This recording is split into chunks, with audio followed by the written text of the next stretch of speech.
19 বছরের এক তরুণের গুলিতে এক রাজকুমারের মৃত্যু দিয়ে এই যুদ্ধের শুরু।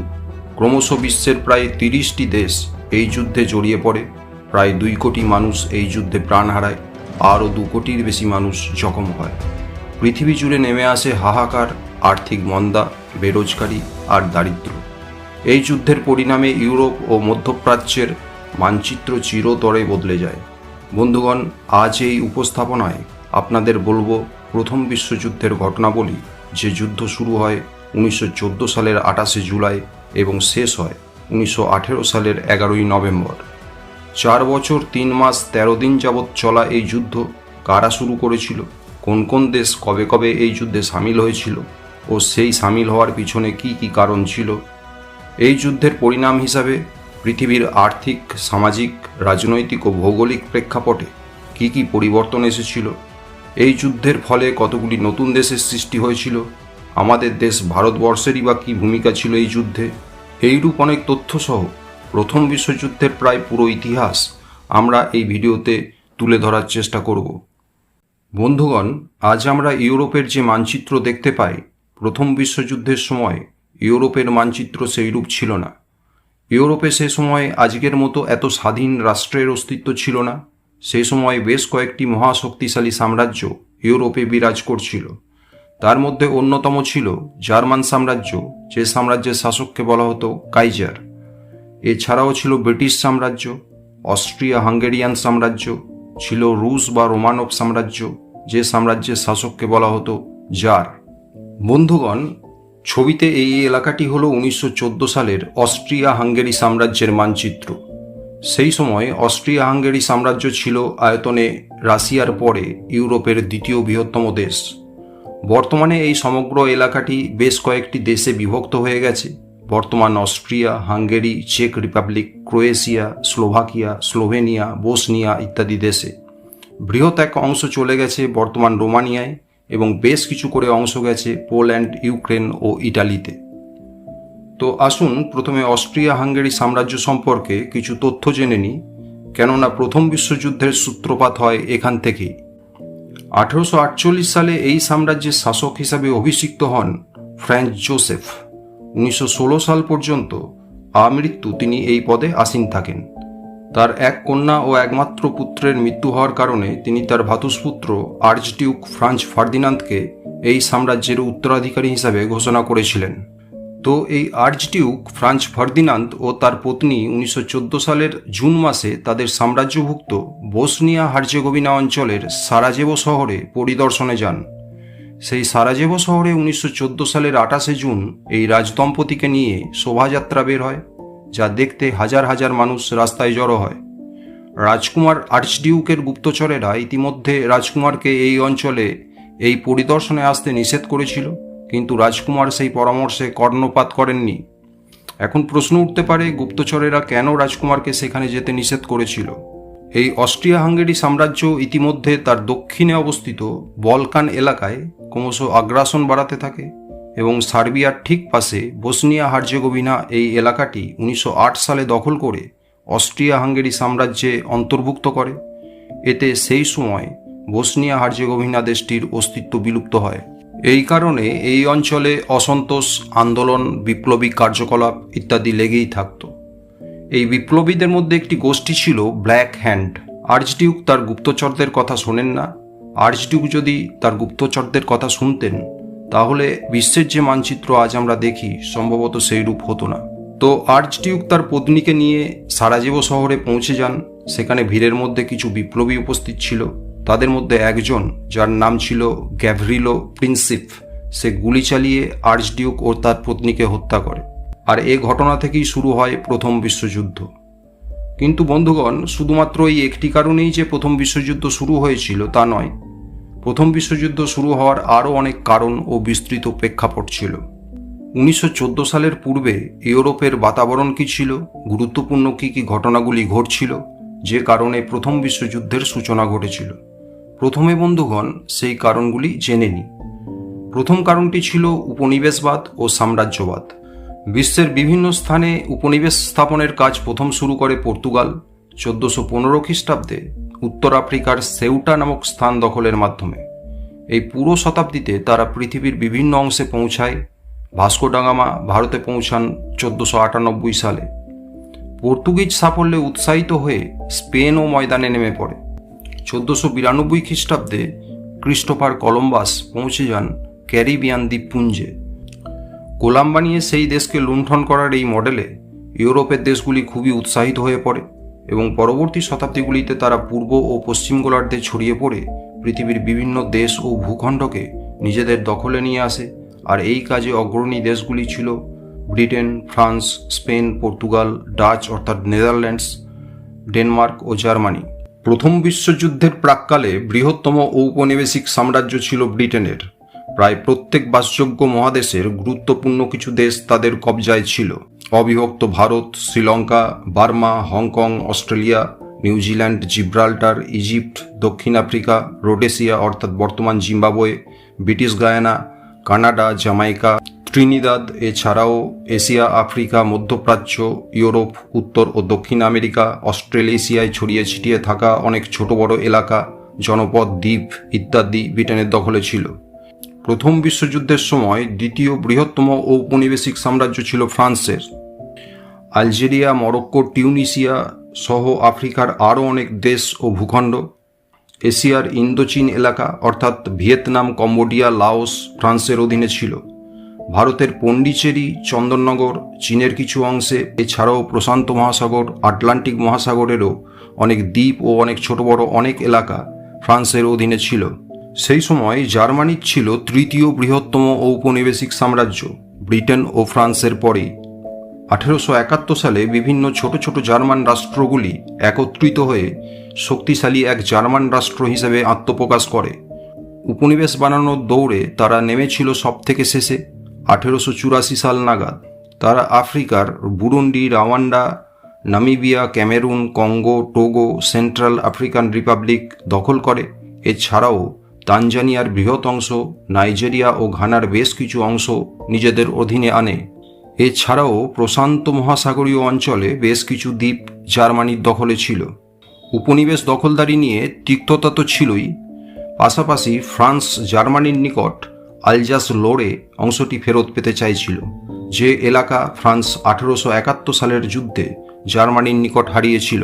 পরবর্তী কারণ ছিল ইউরোপীয় শক্তিগুলির ভারসাম্য বিগড়ে যাওয়া। আমরা আগেই বলেছি 1871 সাল নাগাদ দক্ষিণ জার্মান রাষ্ট্রগুলি উত্তর জার্মান রাষ্ট্রগুলির সাথে রাজনৈতিকভাবে একত্রীভূত হয়ে শক্তিশালী এক জার্মান রাষ্ট্রের জন্ম দেয়। বিসমার্ক ছিলেন নতুন এই জার্মানির প্রথম চ্যান্সেলর। তার নেতৃত্বে জার্মানি এক শক্তিশালী রাষ্ট্র হিসাবে আত্মপ্রকাশ করে। এখান থেকেই ইউরোপীয় শক্তিগুলির মধ্যে ভারসাম্য ক্রমশ বিগড়তে শুরু করে, কেননা ব্রিটেন ও ফ্রান্সের প্রতিস্পর্ধী হিসাবে উঠে আসে জার্মানি। পরবর্তী কারণ ছিল বিভিন্ন গুপ্ত সন্ধির কারণে ইউরোপের মেরুকরণ। ঊনবিংশ শতাব্দীতে ইউরোপের বিভিন্ন দেশ নিজেদের মধ্যে অ্যালায়েন্স অর্থাৎ সন্ধি স্থাপন করা শুরু করে। এই সব সন্ধি গোপনে স্বাক্ষরিত হতে থাকে। এই ধরনের গুপ্ত সন্ধি প্রচলন করেছিলেন জার্মান শাসক বিসমার্ক। বিসমার্ক এইভাবে বিভিন্ন দেশের সাথে আলাদা আলাদা সন্ধি স্বাক্ষর করেন। দেখা দেখি অন্যান্য দেশগুলিও বিভিন্ন দেশের সাথে এইরূপ গুপ্ত সন্ধি স্থাপন করা শুরু করে। এই সময় দুটি গুরুত্বপূর্ণ সন্ধি হয়। Triple alliance, Germany, Austria Hungary সাম্রাজ্য ও ইটালির মধ্যে এই চুক্তি স্বাক্ষর হয় 1882 সালে। এই সন্ধি অনুযায়ী এই তিনটি দেশের মধ্যে কোনো একটিতে হামলা হলে বাকি দুটি দেশ তার সাহায্যে এগিয়ে আসবে। কিন্তু বাস্তবে যখন যুদ্ধ হয়েছিল, ইটালি কিন্তু এই সন্ধির শর্ত অনুযায়ী এগিয়ে আসেনি, যে বিষয়ে একটু পরে আমরা আলোচনা করব। দ্বিতীয় সন্ধিটি ছিল 1907 সালের ট্রিপল অন্টন্ট। প্রথমে এই সন্ধিটি স্বাক্ষর হয় ব্রিটেন ও ফ্রান্সের মধ্যে 1904 সালে, যার নাম ছিল অন্টন্ট কর্ডিয়াল। 1907 সালে অন্টন্ট কর্ডিয়াল ট্রিপল অন্টন্টে পরিবর্তিত হয়ে যায় যখন রাশিয়া এই চুক্তির শরিক হয়। অন্টন্ট একটি ফরাসি শব্দ যার অর্থ মিত্র বা বন্ধু। এই শক্তিগুলিকে বলা হয় মিত্র শক্তি বা অ্যালায়েন্স পাওয়ার। এই সন্ধি দুটি পরবর্তীতে প্রথম বিশ্বযুদ্ধের অন্যতম কারণ হয়ে ওঠে, কারণ ইউরোপ দুটি গোষ্ঠীতে ভাগ হয়ে যায়। পরবর্তী কারণ ছিল অস্ত্র দৌড়। এই সময় ইউরোপের বেশিরভাগ দেশে সামরিক তৎপরতা ব্যাপক বৃদ্ধি পায়। আধুনিক সমরাস্ত্রে সামরিক বাহিনীকে তারা সুসজ্জিত করে, সামরিক বাহিনীর আকার বাড়ায় মেশিন গান, বন্দুক, ট্যাঙ্ক, বড় জাহাজ, বহু প্রকার সামরিক সরঞ্জাম হয় বানানো শুরু করে অথবা জোগাড় করতে শুরু করে। অর্থাৎ ইউরোপের শক্তিধর দেশগুলি ভবিষ্যৎ যুদ্ধের জন্য বৃহৎ সামরিক বাহিনী খাড়া করে ফেলে, যার মধ্যে ব্রিটেন ও জার্মানি ছিল সব থেকে এগিয়ে। এই দুই শিল্পোন্নত দেশ তাদের শিল্প বিপ্লবের সুফল সামরিক বাহিনীর ক্ষমতা বৃদ্ধির কাজে লাগায়। দেখা দেখি ছোট ছোট দেশগুলিও সমরাস্ত্র কেনাবেচায় যুক্ত হয়ে পড়ে, যাতে নিজের দেশের সুরক্ষা ও বিস্তার বাড়ানো যায়। এই মিলিটারিজম এর কারণে কিছু দেশের এই ধারণা জন্মে গিয়েছিল যে তাদের সামরিক বাহিনী এত বড় ও শক্তিশালী যে কোনোভাবে কেউ তাদের হারাতে পারবে না। রাষ্ট্রীয় আয়ের বৃহৎ অংশ সামরিক খাতে খরচ করা হতে থাকে। অর্থাৎ পুরো ইউরোপ বারুদের স্তূপে বসেছিল, ছিল শুধু বিস্ফোরণের অপেক্ষা। প্রথম বিশ্বযুদ্ধের আর একটি কারণ ছিল আফ্রিকার জন্য প্রতিযোগিতা। প্রথম বিশ্বযুদ্ধের পূর্ববর্তী কয়েক দশকে আফ্রিকাতে কলোনাইজেশন বা উপনিবেশ বানানোর প্রতিযোগিতা এতটাই বেশি ছিল যে ইতিহাসবিদেরা এর জন্য আলাদা একটি টার্ম ব্যবহার করেন, স্ক্র্যাম্বল ফর আফ্রিকা। আফ্রিকা ছিল সস্তায় শ্রমিক পাওয়ার অন্যতম কেন্দ্র। এছাড়াও সেখানকার হীরের খনিগুলি সাম্রাজ্যবাদী শক্তিগুলির নজরে ছিল। 1870 সাল নাগাদ আফ্রিকার মাত্র 10% এলাকা ইউরোপীয় দেশগুলির নিয়ন্ত্রণে ছিল। 1914 সাল নাগাদ আফ্রিকা মহাদেশের প্রায় 90% এলাকা ইউরোপীয় দেশগুলি দখল করে নেয়। পরবর্তী কারণ ছিল ঔদ্যোগিক ও বাণিজ্যিক প্রতিযোগিতা। পৃথিবীর প্রথম শিল্প বিপ্লব ঘটে ব্রিটেনে, যারা নিজেদের অধীন দেশগুলি থেকে কাঁচামাল এনে নিজেদের কারখানায় মাল বানিয়ে সারা দুনিয়ার বাজারে বিক্রি করে মোটা মুনাফা কামাচ্ছিল, যেগুলি ইউরোপের বাকি দেশগুলি দেখছিল। এরপর ইউরোপের বিভিন্ন দেশে শিল্প বিপ্লব ঘটে। এইসব কারণে ইউরোপের অর্থব্যবস্থায় এক বিশাল পরিবর্তন আসে।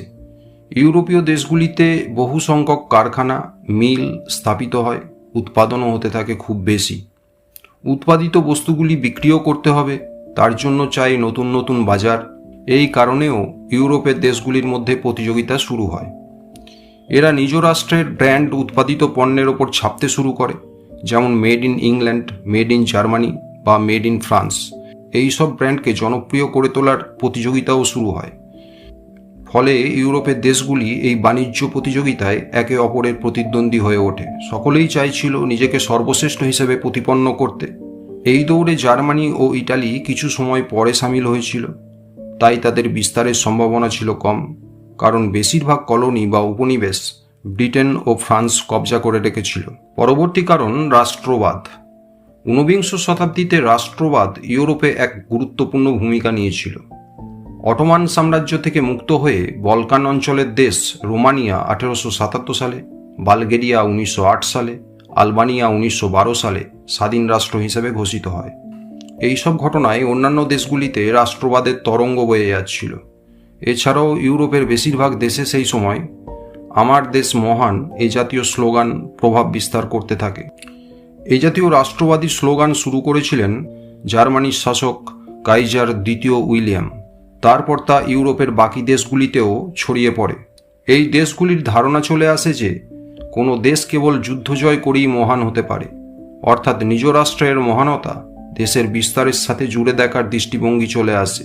বিনা যুদ্ধজয়ে কোনো দেশ মহান হতে পারে না, না ঘটে প্রগতি, যে দৃষ্টিভঙ্গি প্রথম বিশ্বযুদ্ধের একটি কারণ ছিল। পরবর্তী কারণ জাতিগত একীকরণ। সেই সময় ইউরোপের দেশগুলিতে জাতিগত একীকরণ চিন্তাধারার বিকাশ ঘটে। জনমানসে এই ধারণা জন্মায়, সমজাতি, সমধর্ম, সমভাষা ব্যক্তিবর্গ যদি একসাথে মিলেমিশে থাকে, একত্রে কাজ করে, তাহলে দুনিয়ায় তাদের একটি আলাদা পরিচিতি বা আইডেন্টিটি ঘটবে এবং জাতি হিসাবে তারা উন্নতি করবে। জার্মানি, ইটালি ইত্যাদি দেশে এই চিন্তাধারা কাজ করছিল। ছবিতে দেখুন, বলকান এলাকা হলো দক্ষিণ পূর্ব ইউরোপের এই উপদ্বীপ অঞ্চল। বলকান অঞ্চল একসময় অটোমান সাম্রাজ্যের অধীনে ছিল। অটোমান সাম্রাজ্য দুর্বল হয়ে পড়লে এই অঞ্চলের অবশিষ্টাংশ অটোমান সাম্রাজ্য হারায় 1913 সালে। এইসব অঞ্চলে স্বাধীনতার দাবি তুলছিলেন স্লাভ জাতির লোকজন। স্লাভরা হলো জাতি ও ভাষার ভিত্তিতে ইউরোপের অন্যতম বৃহৎ জনগোষ্ঠী। তৎকালীন অস্ট্রিয়া হাঙ্গেরি সাম্রাজ্যে, রুশ সাম্রাজ্যে, অটোমান সাম্রাজ্যে স্লাভ জনসংখ্যা ছিল বিশাল। এমনকি জার্মানির পূর্বাংশেও বৃহৎ স্লাভ জনগোষ্ঠীর বসবাস ছিল। রাশিয়া মনে করত স্লাভরা অস্ট্রিয়া হাঙ্গেরি সাম্রাজ্য ও অটোমান সাম্রাজ্য থেকে স্বাধীন হতে পারলে রাশিয়ার প্রভাবে চলে আসবে। এই কারণে রাশিয়া সর্বস্লাভবাদ আন্দোলনকে মদত করে। এই সব কারণে ইউরোপীয় রাষ্ট্রগুলির মধ্যে তিক্ততা বাড়ছিল। পরবর্তী কারণ ছিল সংবাদপত্র ও প্রচার মাধ্যমের অতিরঞ্জিত ও বিষাক্ত প্রচার। প্রথম বিশ্বযুদ্ধের পূর্বে ইউরোপের দেশগুলির বহু রাজনীতিক, দার্শনিক ও লেখকেরা যুদ্ধের সপক্ষে ওকালতি করছিলেন। দুনিয়ার বৃহৎ অংশ ইউরোপের কবজায় ছিল। সেই সব স্থান থেকে লুট করা ধন দ্বারা পুঁজিপতিরা নিজেদের স্বার্থের কারণে যুদ্ধের সমর্থক হয়ে ওঠে। যুদ্ধের সম্ভাবনা সবথেকে বাড়িয়ে তোলে সংবাদপত্রগুলি। প্রত্যেক দেশের সংবাদপত্র অন্য দেশের বিরোধিতা শুরু করে এবং বিষাক্ত নিবন্ধ প্রকাশ করতে থাকে, যাতে সেই দেশের জনতার মধ্যে ক্ষোভ ও আক্রোশ অত্যন্ত বেড়ে যায়। এই কারণেও যুদ্ধের সম্ভাবনা খুবই বেড়ে যায়। সেই সময়ের একটি ইমেজ আপনারা দেখতে পাচ্ছেন। সেই সময় এই ধরনের প্রচার করা হচ্ছিল।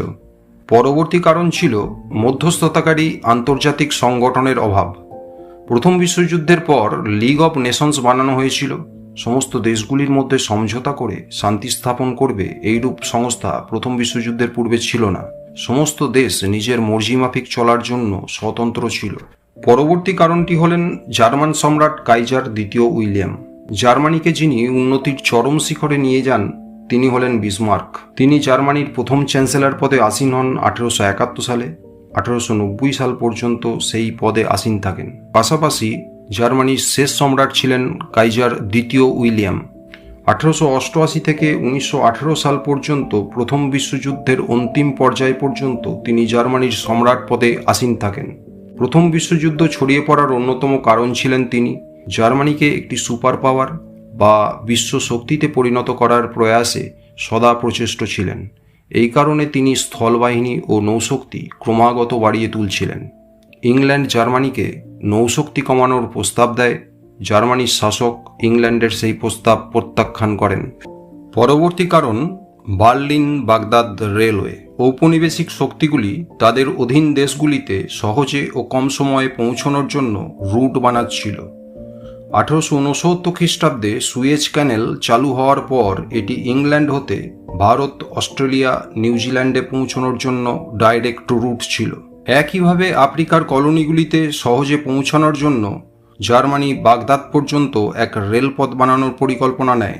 ইউরোপীয় শক্তিগুলির আরও একটি কারণে কড়া নজর ছিল মধ্যপ্রাচ্যে। সেটি হলো তেল। 1908 সালে পার্সিয়া অর্থাৎ বর্তমান ইরানে তেল আবিষ্কার হয়।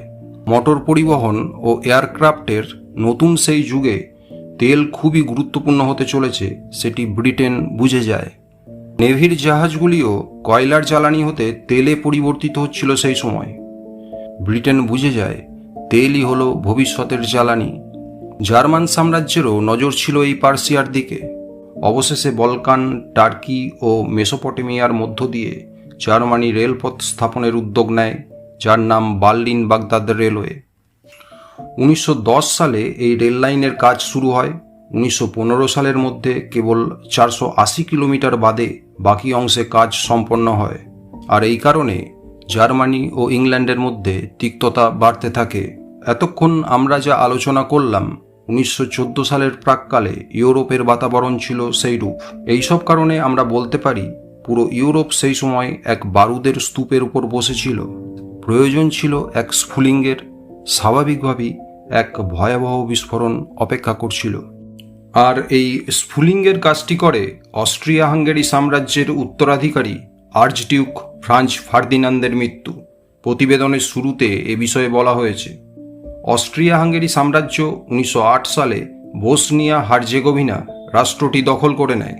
এই কারণে এই রাষ্ট্রের কিছু বিপ্লবী, যার মধ্যে 19 বছরের এক যুবক গ্যাভরিলো প্রিন্সিপ 1914 সালের 28 জুন সারাজেভো শহরে রাজকুমার আর্চডিউক ও তার পত্নীকে গুলি করে হত্যা করে। এরপর ঘটনাক্রম শুরু হয়। আর্চডিউক ফ্রাঞ্জ ফার্দিনান্দের মৃত্যুর পর প্রথম বিশ্বযুদ্ধ শুরু হওয়া পর্যন্ত প্রায় 1 মাস ব্যাপী রাজনৈতিক দোলাচল, ইউরোপীয় দেশগুলির কূটনৈতিক ও সামরিক তৎপরতা বৃদ্ধির ঘটনাসমূহকে ইতিহাসে জুলাই ক্রাইসিস নামে অভিহিত করা হয়েছে। এই স্থানে অর্থাৎ সারাজেভো শহরে বিপ্লবীরা আর্চডিউককে হত্যা করে। এই হত্যায় ব্ল্যাক হ্যান্ড নামের এক সংস্থার হাত ছিল, যে সংস্থাটি মূলত সার্বিয়া ভিত্তিক ছিল। অর্থাৎ বিপ্লবীরা বসনিয়া হার্জেগোভিনা অঞ্চলের বাসিন্দা হলেও তাদের কিন্তু মদত দিয়েছিল সার্বিয়ার ওই সংস্থাটি। এর কারণ বসনিয়া হার্জেগোভিনা অস্ট্রিয়া হাঙ্গেরি সাম্রাজ্য হতে স্বাধীনতা চাইছিল, যাতে সার্বিয়া তাদের মদত করছিল। কেননা এই দুই অঞ্চলে স্লাভ জাতির জনসংখ্যা ছিল বেশি। অস্ট্রিয়া হাঙ্গেরি সাম্রাজ্যের যুবরাজ নিহত হয়েছেন, অতএব তারাও নিশ্চয় চুপ করে বসে থাকবে না। অস্ট্রিয়া হাঙ্গেরির সম্রাট ফ্রান্সিস জোসেফের বয়স তখন 83 বছর। তার সেনাপতি ও বিদেশ প্রধান সার্বিয়ার উপর নজর রাখছিলেন। তারা দুজনেই সার্বিয়াকে আক্রমণ করে দেশটিকে অস্ট্রিয়া হাঙ্গেরি সাম্রাজ্যে মিলিয়ে দেওয়ার এই সুবর্ণ সুযোগ ছাড়তে চাইছিলেন না।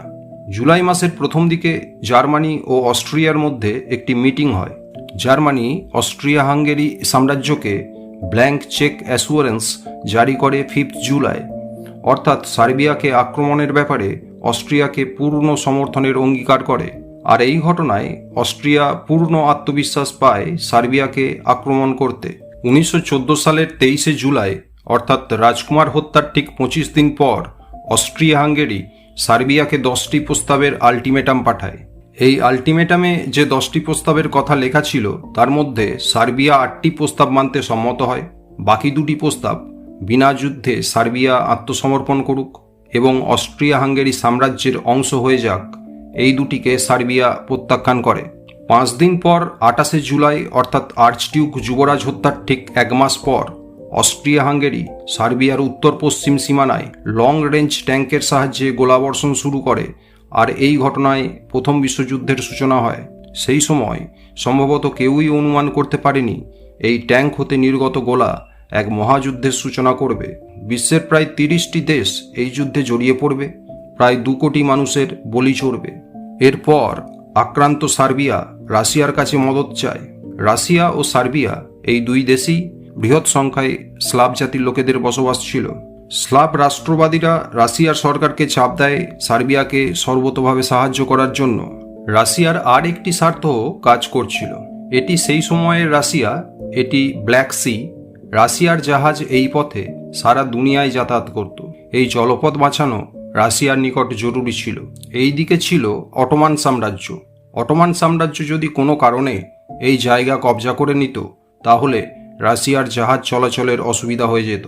তো রাশিয়া সার্বিয়াকে সহযোগিতার সিদ্ধান্ত নেয়। বন্ধুগণ, আগেই বলেছি বিভিন্ন সন্ধির কথা। 1882 সালের ট্রিপল অ্যালায়েন্স হয়েছিল জার্মানি, অস্ট্রিয়া হাঙ্গেরি সাম্রাজ্য ও ইটালির মধ্যে। এই কারণে জার্মানি যুদ্ধে এগিয়ে আসে অস্ট্রিয়া হাঙ্গেরির সমর্থনে। ট্রিপল অ্যালায়েন্সে ইটালিও সামিল ছিল, কিন্তু ইটালি অস্ট্রিয়া হাঙ্গেরিকে মদতে অস্বীকার করে। অস্ট্রিয়া হাঙ্গেরি ও জার্মানি সার্বিয়াকে আক্রমণ করলে রাশিয়াও জার্মানির ওপর হামলা শুরু করে। 1907 সালের ফ্রান্স, ব্রিটেন ও রাশিয়ার মধ্যে হওয়া ট্রিপল অন্টন্ট চুক্তি অনুযায়ী রাশিয়াকে মদত করার কথা ফ্রান্স ও ব্রিটেনের। এই কারণে 1914 সালের 23 আগস্ট ফ্রান্স জার্মানির ওপর হামলা করে। অর্থাৎ জার্মানির 2টি ফ্রন্টে যুদ্ধ শুরু হয়, এইদিকে রাশিয়া, অন্যদিকে ফ্রান্স। জার্মানি ও ফ্রান্সের মধ্যে থাকা দেশ বেলজিয়ামে জার্মানি হামলা করে। তাদের উদ্দেশ্য ছিল বেলজিয়ামের মধ্য দিয়ে গিয়ে তারা ফ্রান্সে প্রবেশ করবে। কিন্তু যখনই জার্মানি বেলজিয়ামের উপর হামলা করে, সাথে সাথে ব্রিটেন এই যুদ্ধে অবতীর্ণ হয়। কেননা 1839 সালে ব্রিটেন ও বেলজিয়ামের মধ্যে একটি সন্ধি হয়েছিল, ট্রিটি অফ লন্ডন। এতে ঠিক হয়েছিল, কেউ যদি বেলজিয়াম আক্রমণ করে তখন ব্রিটেন বেলজিয়ামের মদতে এগিয়ে আসবে। জার্মানি বেলজিয়ামে হামলা করলে 1914 সালের 8ই অগস্ট ব্রিটেন জার্মানির বিরুদ্ধে যুদ্ধে অবতীর্ণ হয়। সেই সময় জার্মানি খুবই শক্তিশালী ছিল। জার্মানির আর্মি বেলজিয়ামের মধ্য দিয়ে ফ্রান্সের অনেক ভেতরে ঢুকে যায়, ফ্রান্সের রাজধানী প্যারিসের কাছাকাছি। ততদিনে ব্রিটেনের আর্মি পৌঁছে গিয়েছিল সেখানে। তারা জার্মান আর্মিকে আটকায়। অন্যদিকে রাশিয়া জার্মানির উপর হামলা করেছিল। জার্মান আর্মি রাশিয়ার প্রায় 3 লক্ষ সৈন্যকে মেরে ফেলে। এই মহাযুদ্ধের প্রথম দিকের যুদ্ধগুলিতে জার্মানি সাফল্য পাচ্ছিল, অর্থাৎ জার্মানিকে বেশ শক্তিশালী হিসাবে প্রতিপন্ন হতে থাকে। তখনও পর্যন্ত মিডল ইস্ট অর্থাৎ মধ্যপ্রাচ্য শান্ত ছিল। এখানে ছিল অটোমান সাম্রাজ্য, যে সাম্রাজ্যের অধীনে ছিল আজকের Turkey, Syria, Iraq, Lebanon, Jordan ও প্যালেস্টাইন। অটোমান সাম্রাজ্য তখনও লড়াইয়ে অবতীর্ণ হয়নি। বহু শতাব্দী ধরে অটোমান সাম্রাজ্য ও রাশিয়ার মধ্যে শত্রুতা ছিল। মৌকা দেখে অটোমান এম্পায়ার ব্ল্যাক সির কিনারা বরাবর রাশিয়ায় হামলা করে। এই ঘটনা ঘটে 1914 সালের নভেম্বর মাসে। ব্রিটেন অর্থাৎ ইংরেজরা ভারত ও এশিয়ার অন্য দেশ থেকে জাহাজ ভর্তি মালপত্র ও আর্মি নিয়ে আসত। সেগুলি সুয়েজ ক্যানেল রাস্তা ধরে আসত।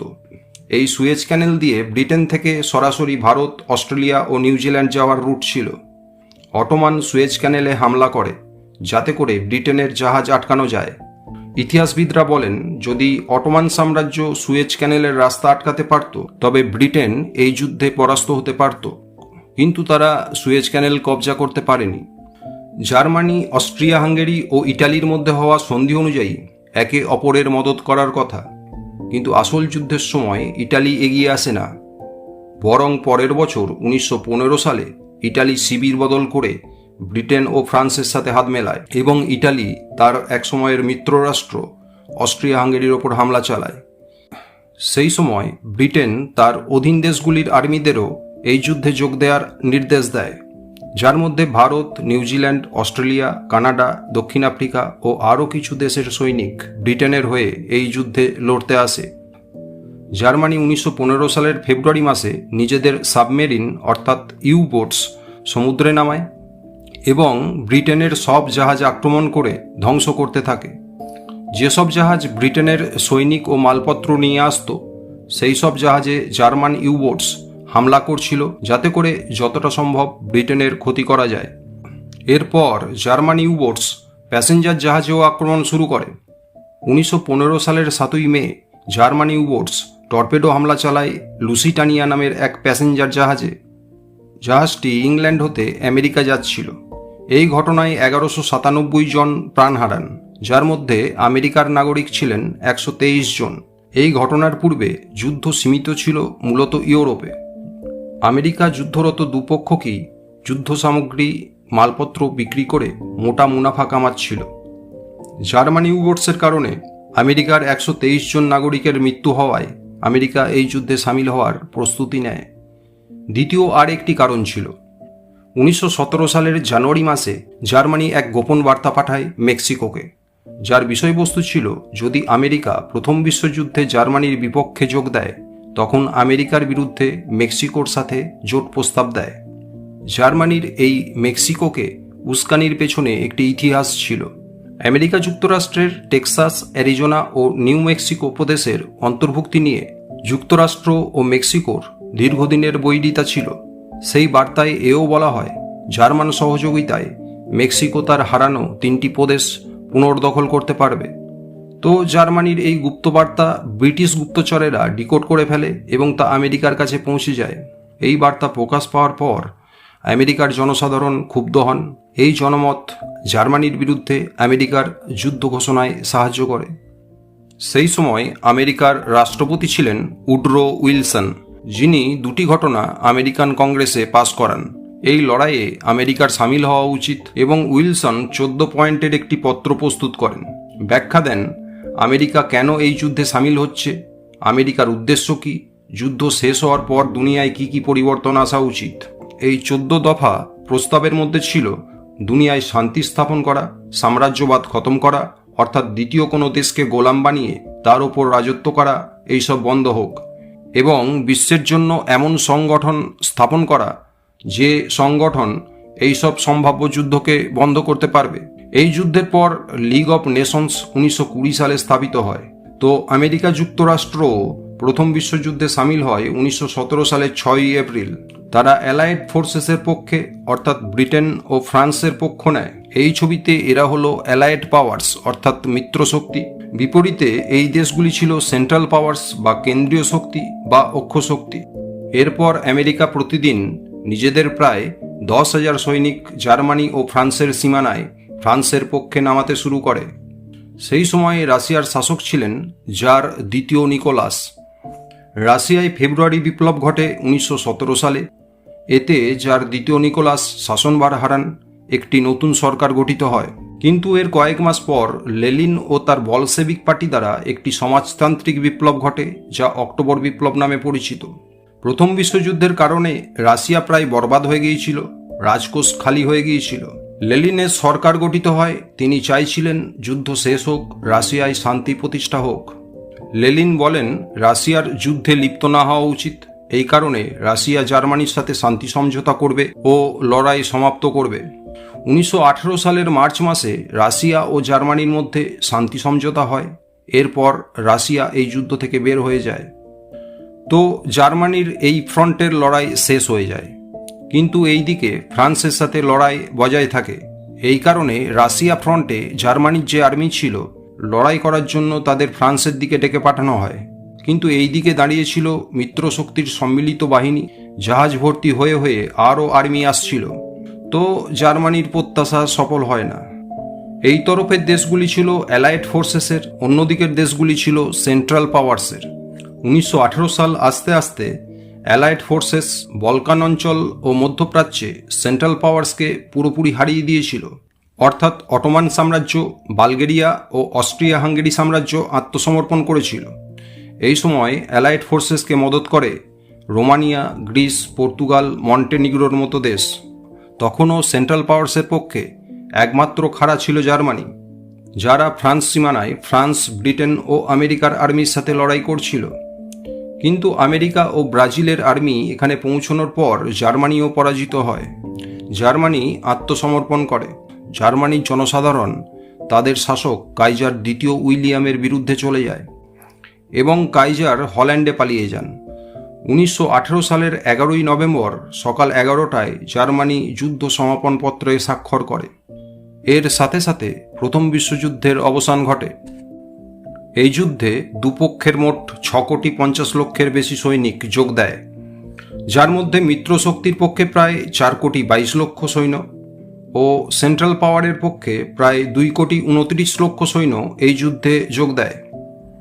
দুপক্ষের মোট প্রায় 6,50,00,000 সৈন্যের মধ্যে 85,28,831 জন সৈন্য প্রাণ হারান এই যুদ্ধে, যার মধ্যে মিত্রশক্তির পক্ষে রাশিয়ার 17 লক্ষ সৈন্য প্রাণ হারান, ব্রিটেনের 9,08,000, ইটালির 6.5 লাখ, আমেরিকার 1,16,000 ও মিত্রশক্তির অন্যান্য দেশ মিলিয়ে মিত্রশক্তির সর্বমোট 51,42,631 জন সৈন্য প্রাণ হারান।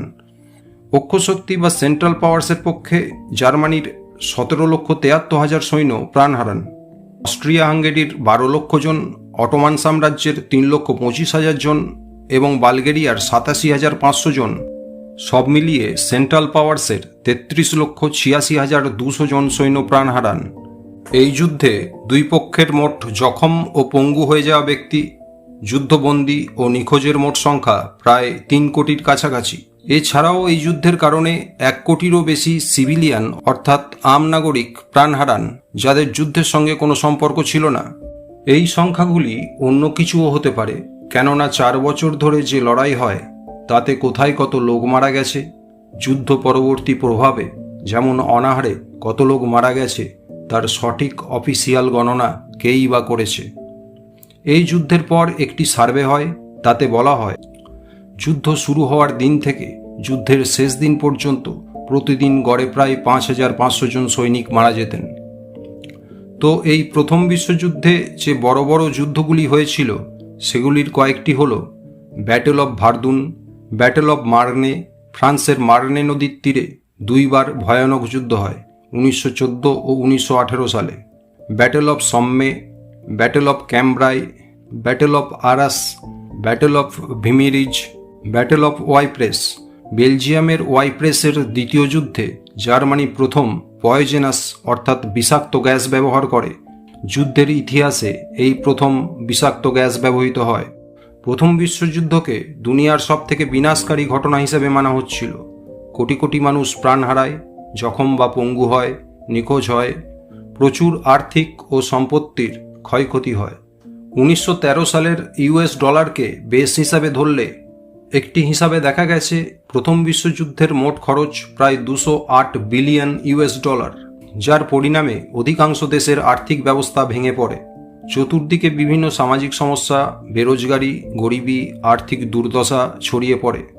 জয়ী পক্ষ মিত্রশক্তির দেশগুলি ফ্রান্সের রাজধানী প্যারিসের অনতিদূরে ভার্সাইয়ে একত্রিত হয়, যার মধ্যে প্রধান দেশগুলি ছিল ব্রিটেন, ফ্রান্স ও আমেরিকা।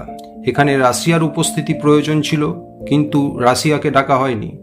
এখানে পরাজিত দেশ জার্মানির ভবিষ্যৎ নির্ধারণ করার ছিল। 1919 সালের 28শে জুন ভার্সাইয়ের চুক্তি সম্পাদিত হয় বিজয়ী মিত্রশক্তির দেশগুলি ও পরাজিত জার্মানির মধ্যে। চাপে পড়ে জার্মানি এতে স্বাক্ষর করে। ভার্সাইয়ের চুক্তির কারণে জার্মানি রাজনৈতিক, আর্থিক, সামরিক সব দিক থেকে বিধ্বস্ত হয়ে যায়। জার্মানিকে এই যুদ্ধের দোষী হিসাবে সাব্যস্ত করা হয়। যুদ্ধের ক্ষতিপূরণ হিসাবে বিশাল এক অঙ্ক নির্ধারণ করা হয়। এই ক্ষতিপূরণ এতটাই বিশাল ছিল যে জার্মানির কয়েক প্রজন্ম চলে যায় এই ক্ষতিপূরণ দিতে দিতে। 1919 সাল থেকে জার্মানি এই ক্ষতিপূরণ দিচ্ছিল, যা 2010 সালে শেষ হয়। জার্মানি তারপর থেকে সর্বোচ্চ 1 লক্ষ সৈন্য তার আর্মিতে রাখতে পারবে তা স্থির হয়।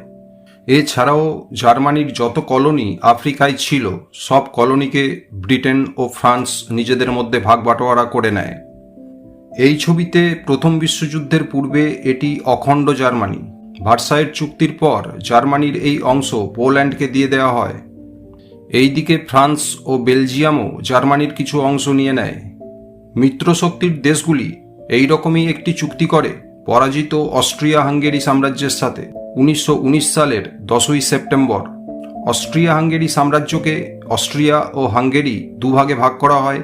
তারপরেও এই দুটি দেশকে ভাগ করা হয়। ছবিতে দেখুন, প্রথমে এই পুরো অংশটি অস্ট্রিয়া হাঙ্গেরি সাম্রাজ্য ছিল। এই সাম্রাজ্য ভেঙে অস্ট্রিয়া ও হাঙ্গেরি দুটি দেশের সৃষ্টি হয়। সেই সময় দুটি নতুন দেশ তৈরি করা হয়, চেকোস্লোভাকিয়া ও ইউগোস্লাভিয়া। তাছাড়াও বৃহৎ এক অংশ যায় পোল্যান্ডে, রোমানিয়া এক বড় অংশ পায়, কিছু অংশ পায় ইটালিও। এইভাবে অস্ট্রিয়া হাঙ্গেরি সাম্রাজ্যকে খতম করে দেওয়া হয়। তারপর সেভার্সের চুক্তি দ্বারা অটোমান সাম্রাজ্যের পতন ঘটানো হয়। 1299 সালে প্রতিষ্ঠিত এই সাম্রাজ্যের অবসান ঘটে 1922 সালে। এই পুরো অংশ ছিল অটোমান সাম্রাজ্য। সেভার্সের চুক্তির ফলে তা কয়েক টুকরো হয়ে যায়।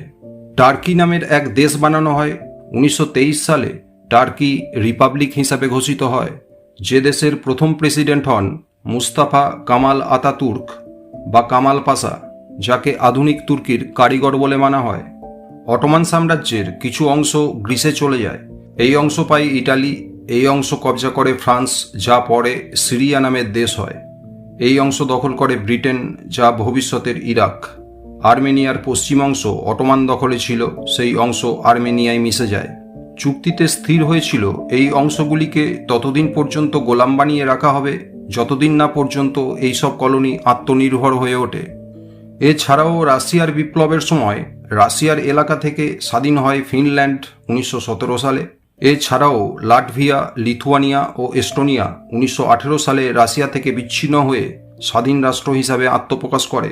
অর্থাৎ বিভিন্ন কারণে সেই সময় ইউরোপ ও মধ্যপ্রাচ্যের মানচিত্রের নকশায় যায় বদলে। কিন্তু এটি স্পষ্ট প্রতীয়মান হচ্ছিল যে জার্মানি, অস্ট্রিয়া হাঙ্গেরি ও অটোমান সাম্রাজ্যের সাথে করা এই সব চুক্তি অসাম্য ও জবরদস্তিতে সম্পন্ন করা শান্তি সমঝোতা ছিল। আমেরিকার প্রেসিডেন্ট উড্রো উইলসন যে 14 দফা প্রস্তাবপত্র প্রস্তুত করেছিলেন, তার গুরুত্বপূর্ণ বিষয়টি ছিল বিশ্বে শান্তি ও সুরক্ষা বহাল রাখা। এই প্রস্তাবের আধারে 1920 সালে লিগ অব নেশনসের প্রতিষ্ঠা হয়। লিগ অব নেশনস ছিল বিশ্বব্যাপী প্রথম আন্তর্জাতিক সংস্থা, যার মুখ্য উদ্দেশ্য ছিল বিশ্বে শান্তি বহাল রাখা, যাতে ভবিষ্যতে এরূপ যুদ্ধ আর না হয়।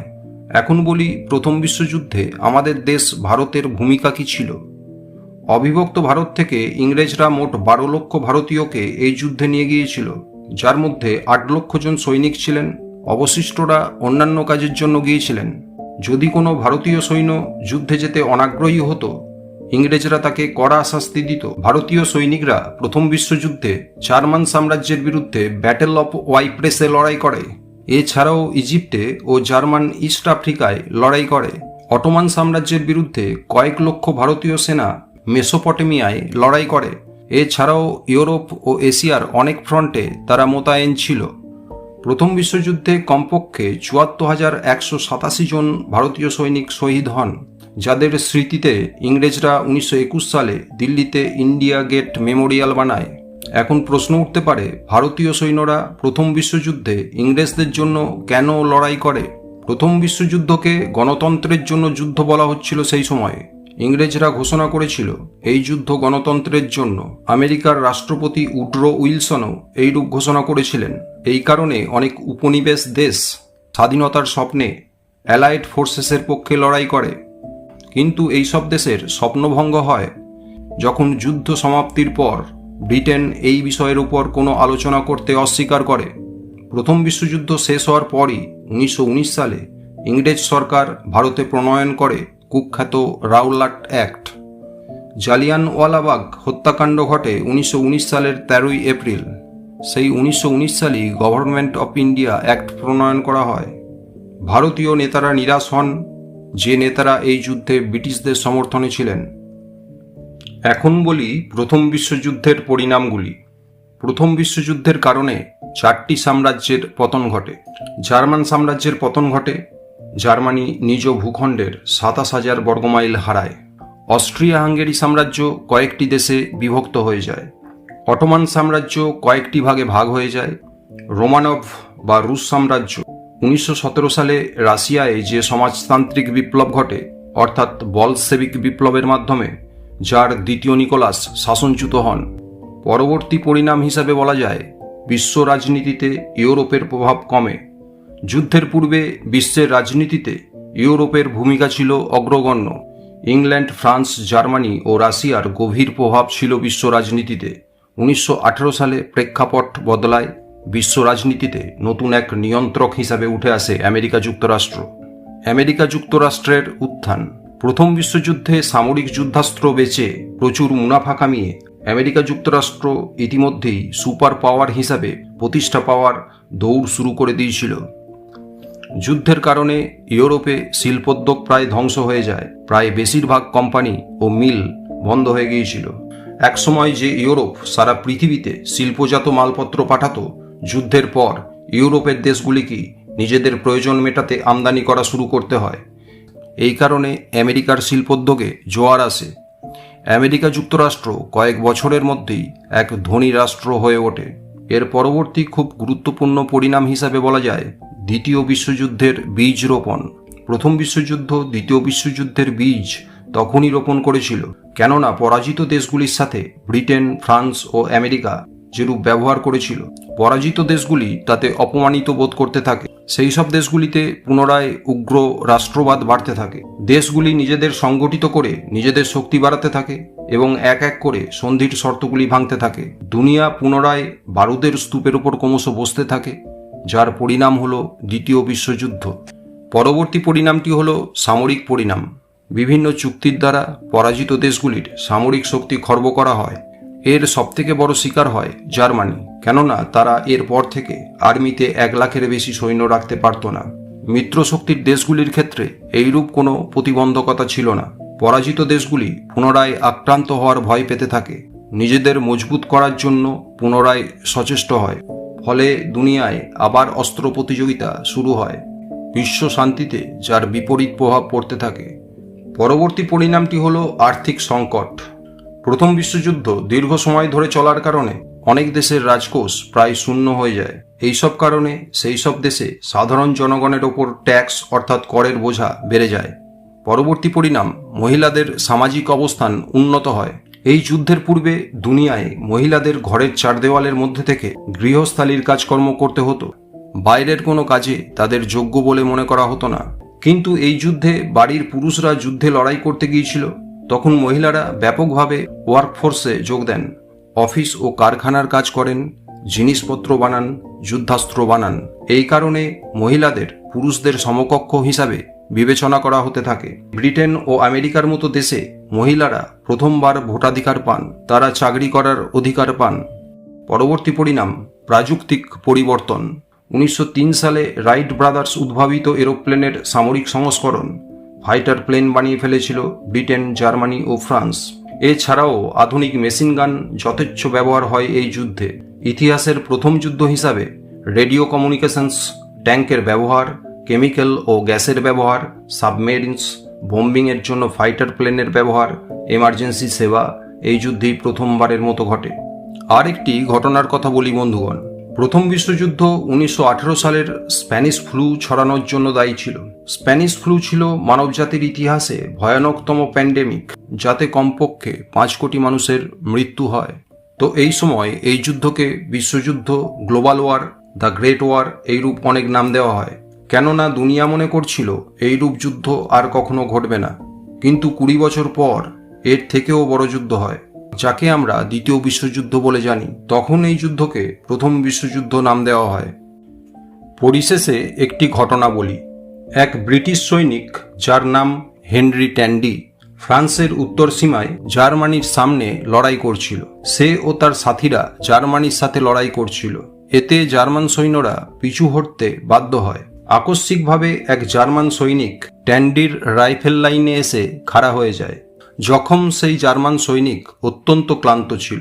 হেনরি ট্যান্ডি তাকে গুলি করার ভাবনা ত্যাগ করে ও রাইফেল নিচের দিকে ঝুঁকিয়ে দেয়। সেই জার্মান সৈনিক ইশারায় ধন্যবাদ জানিয়ে মৃদু হেসে দূরে চলে যায়। পরবর্তীকালে হেনরি ট্যান্ডি সেদিন সেই গুলি না করার অনুশোচনা করতেন আমৃত্যু 1977 সাল পর্যন্ত। কেননা সেদিন ট্যান্ডির রাইফেলের শিকার হওয়া থেকে যিনি বেঁচে গিয়েছিলেন, সেই জার্মান সৈনিকের নাম ছিল অ্যাডলফ হিটলার। বিধির বিধান দেখুন বন্ধুগণ। একজনের গুলি ছোড়ার কারণে প্রথম বিশ্বযুদ্ধের সূচনা হয়, আর অন্যজনের গুলি না ছোড়ার কারণে দ্বিতীয় বিশ্বযুদ্ধ ঘটে। ইতিহাস হয়তো এইভাবেই সৃষ্টি হয়। বন্ধুগণ, প্রথম বিশ্বযুদ্ধের প্রেক্ষাপটে বেশ কিছু অসাধারণ সিনেমা নির্মিত হয়েছে। তার মধ্যে অবশ্যই দেখা উচিত ডেভিড লিন পরিচালিত একাডেমি অ্যাওয়ার্ডসে 7টি অস্কার বিজেতা ছবি লরেন্স অফ অ্যারাবিয়া। এছাড়াও দেখতে পারেন 3টি অস্কার বিজয়ী ছবি 1917। দেখতে পারেন পাথস অফ গ্লোরি ও গ্যালিপোলি এই সিনেমা দুটি। এছাড়াও দেখতে পারেন স্টিভেন স্পিলবার্গ পরিচালিত 2011 সালে মুক্তিপ্রাপ্ত ছবি ওয়ার হর্স।